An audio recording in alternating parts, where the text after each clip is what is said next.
ராம் ராம், வாழ்க வளமுடன். Voice of காஞ்சி நேயர் அனைவருக்கும் இனிய மாலை வணக்கம். இன்னைக்கு தேடி வந்த லக்ஷ்மி. ஒருத்தரை சாதாரணமா லக்ஷ்மி அருள் வேணும் அப்படின்னா நம்ம வீட்டுக்கே சொல்லுவோம். வீடு வாசல்லாம் நேராக முறையாக க்ளீனாக நீட்டாக வச்சுக்கணும், வாசல் தெளிக்கணும், கோலம் போடணும், மஞ்சள் குங்குமம் மாவிளை தோரணம், இந்த மாதிரி விசேஷங்கள்லையும் செய்வோம். ஏதான முக்கியமான பண்டிகைன்னாலும் இதெல்லாம் செய்வோம். அப்போது அந்த மாதிரி வீடுங்களுக்கு வாசலில் ஒரு செம்மண்ணிட்டு கோலம் போடுறது, செவ்வாய் வெள்ளி ஒரு தீபத்தை ஏற்றி வைக்கிறது, இந்த மாதிரி எல்லாம் பண்ணாலும் அந்த வீட்டை பார்க்கறதுக்கே ஒரு லக்ஷ்மி கடாட்சமாக இருக்குப்பா அப்படின்னு சொல்லுவோம். நம்ம காதுபட சொல்லுவாள். இந்த வீட்டில் இருக்கிற மனுஷாலும் எப்படி இருக்கா அப்படின்னு பார்க்கறதுக்கு அங்கே பொதுவாக ஜனங்களுக்கு ஒரு கியூரியாசிட்டி இருக்கும். நம்மளும் உள்ளார போய் பார்த்து ஒரு ஹை சொல்லிட்டு பேசிட்டு வரலாமேங்கிறது தோணும். அதுவும் ஒரே ஏஜ் குரூப்பில் இருந்துட்டாலோ கேட்கவே வேண்டாம். இன்னும் கொஞ்சம் மனசு விட்டு தாராளமாக நன்னா பேசலாம். அந்த மாதிரி ஒரு தடவை ஒரு காட்டில் ஒரு துறவி, ஒரு ரிஷி, அவர் வீட்டில் ஆசிரமத்தில் 4 பசுமாடுகள் வச்சுட்டுருக்கார். ஒரு துளசி பூஜை பண்ணுவார், நன்னா ஸ்லோகம் சொல்லுவார், வேதங்கள் இதிகாசங்கள் அது அவ சொல்லித்தரத்துக்கு ஒரு 10 குழந்தைகள் இருக்கார். அவருக்கு எப்படி ஒரு நாளைக்கு இதை பார்த்த உடனே லக்ஷ்மிக்கு ஒரு ஆசை வந்துடுது, இவரை போய் பார்க்கணும் நாம அப்படின்னு. ஏன்னா போதாக்குறைக்கு என்ன பூஜைக்கு என்ன நைவேத்தியம் பண்ணுவாரோ அதை மட்டும்தான் சாப்பிடுவார். அப்படி ஒரு ஒரு தவ வாழ்க்கை. அந்த மகரிஷியை போய் பார்க்கணும் அப்படின்னு லக்ஷ்மி தேவி தானே முன்னாடி வரா. அவள் வீட்டுக்கு வந்த உடனே இந்த மாதிரி இன்ட்ரடியூஸ் பண்ணிக்கிறா. நான் லக்ஷ்மி தேவி வந்திருக்கேன், உன்னை பார்க்க, உனக்கு என்ன வேணுமோ வரம் கேளு அப்படின்னு. துறவி சொல்கிறார், நானும் துறவி, எனக்கு எதுக்கு செல்வம், எனக்கு செல்வமே எனக்கு வேண்டாமே, எனக்கு முக்தி தான் வேணும், அறிவு தான் இன்னும் கொஞ்சம் நன்னா பரணும், நன்னா தீட்டிக்கணும், இன்னும் 10 பேருக்கு இன்னும் 100 பேருக்கு நான் பாடம் சொல்லி கொடுக்கணும், இந்த ஏரியாவையே நன்னா தூய்மையாக்கணும், இதுதான் என்னோட ஆசை அப்படிங்கிறார் அவர் லக்ஷ்மி கிட்ட. அதெல்லாம் கிடையாது, நீ இந்த போன ஜென்மால பண்ண புண்ணியத்தோட பலன் இந்த ஜென்மால நீ பயங்கர பணக்காரனா செல்வந்தனா இருக்கணும், அதுதான் நீதி, அதுக்கப்புறம்தான் உனக்கு முக்தி வாழ்க்கை கிடைக்கும், சரஸ்வதி கடாட்சம் கிடைக்கும் அப்படின்னு சொல்லாம சொல்லிட்டு போறா. இதுதான் உனக்கு நடக்கும் அப்படின்னு. இவருக்கு ஒரே யோஜனை, இதுலேருந்து நாம தப்பிக்கணும் ஈஸியா, இவ எண்ணத்தை நாம முறியடிக்கணும், லட்சுமி தேவியோட எண்ணத்தை முறியடிக்கணுங்கிறது இவருக்கு எண்ணம். அப்போ அவர் நினைக்கிறார், ஒரு ராஜா ஊர்வலம் வந்துட்டு ஒரு இடத்துல ரெஸ்ட் எடுக்கிறார். ரெஸ்ட் எடுக்கும்போது தன்னோட பரிவாரங்கள்லாம் அங்கே இங்கேயும் ஓடின்னு இருக்கு.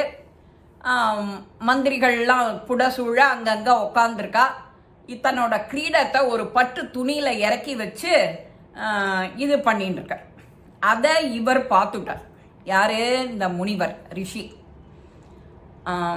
இந்த லக்ஷ்மி தேவியோட எண்ணத்தோடலேருந்து தப்பிக்கணும்னா எனக்கு இம்மீடியட்டாக முக்தி வேணும்னா நான் இந்த கிரீடத்தை பார்த்தோன்னே இவருக்கு ஒரு ஆசை வருது, ஒரு பிளான் பண்ணுறார்.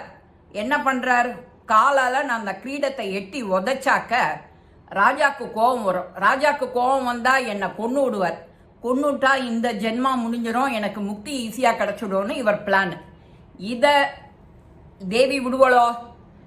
மனுஷாளுக்கு மனுஷா மனசில் என்ன பிளான் பண்ணுறாலோ மூஞ்சியை பார்த்தாலே நம்ம இவரோட திங்கிங்கை பார்த்தோன்னே இவரோட அடுத்த தாட் என்னங்கிறது நமக்கு கெஸ் பண்ணிடுவோம். அவளோ தவ வலிமையில மேம்பட்ட ரிஷி. அவரை பற்றி லக்ஷ்மி தேவிக்கு தெரியாதா என்ன? உடனே தன்னோட படைகளில் நல்ல நாக வஸ்துக்கள் ஒரு 8 பேர், அவள்கிட்ட தனநந்தர்னு ஒருத்தர், அவரை அனுப்பிச்சு இந்த கிரீடத்துக்குள்ள நீ நாகப்பாம்பா உள்ளர போயிடு, அவரை கொட்டிடோ, அவரோட எண்ணம் ஈழேறக்கூடாது அப்படிங்கிறா சரஸ்வதி லக்ஷ்மி தேவி. இவரும் அந்த கிரீடத்துக்குள்ளர வந்து ஒளிஞ்சு நுடுறார். ஒளிஞ்சு நுட்டா இந்த ரிஷி என்ன பண்றார், காலால எட்டி உதைக்கிறார் கிரீடத்தை. எட்டி உதைச்சாக்க அதுலேருந்து ஒரு நாகம் படம் எடுத்துட்டு வருது. ராஜாவுக்கு கோபம் வரல. அந்த மந்திரி, பட வீரர், போர் வீரர் எல்லாரும் ஓடி வரா.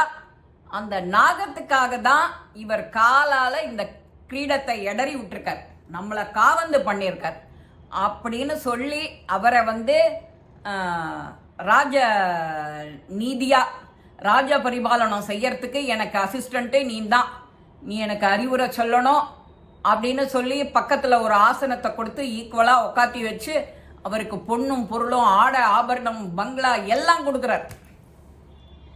இந்த இந்த காலத்தில் நாமளா இருந்தா குடுமா எனக்கு அது ஒன்று தான் வேணும் அப்படின்னு சொல்லிட்டு அலைவோம் நாம. அதுதான் மனசு பக்குவப்படணுங்கிறது. பகவானுக்கு என்ன சாப்பாடு வைக்கிறோமோ அதுதான் பிரசாதத்தை சாப்பிடணும். அப்போ அறிவு கொஞ்சம் மேம்படும், சாத்வீகமான குணங்கள் வரும், யோசிக்கிறதுக்கான நல்ல யுக்தி, தருணம், எண்ணம் எல்லாமே உனக்கு அமையும் தன்னால. இந்த மாதிரி அவர் சமயோசிதமா நாம பண்றோம் அப்படின்னு வேண்டாம் மகாலட்சுமியே அப்படின்னு சொன்னா கூட கதவை தட்டின்னு வந்து கொடுத்துட்டு போறா. ஏன்னா அவர் செஞ்ச புண்ணிய பலன் தெய்வத்துக்கு கூட கிடையாது அதை குறைக்கக்கூடிய புண்ணிய பலனை.